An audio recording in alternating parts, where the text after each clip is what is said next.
What's going on, everybody? What's going on, Diesel World Reaction? I'm back with another video. This was called Chicago 1984 Gang Violence. Comes to show you that violence in Chicago been going on way before the 90s, the 80s. It's been going on for a long time, folks. And it looked like it's getting worse and worse, folks. But anyway, let me share this video with you all. In Chicago, it happened again last night. Kids shooting kids. Gangs fighting gangs. This time, 3 boys were shot at a hot dog stand and a 15-year-old died. Almost 70 killings this year have been tied to gang violence in Chicago, including the death of a star basketball player last month. Cassandra Clayton reports tonight how Chicago now has declared war on these gangs. They mark their territory with bold symbols. They defend it with violence. You should know that as soon as you join the gang, you know that one of these days you could get shot or killed. This year in Chicago, more than 65 people have been killed in gang fights. But when 2 reputed gang members were accused of murdering 17-year-old basketball star Ben Wilson, new anger in this city rose about an old problem. We pledge to abolish gang violence wherever it may exist.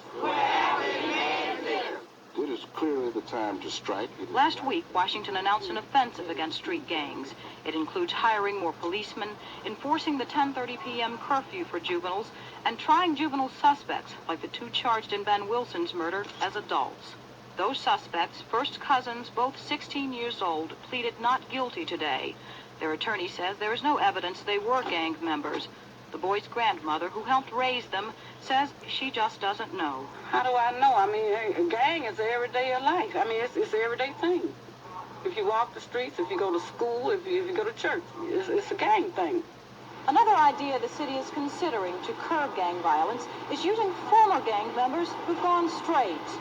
People like Roberto Caldero, who now runs a computer training course for school dropouts, and Jimmy Rosado, who works the streets, trying to get kids out of gangs.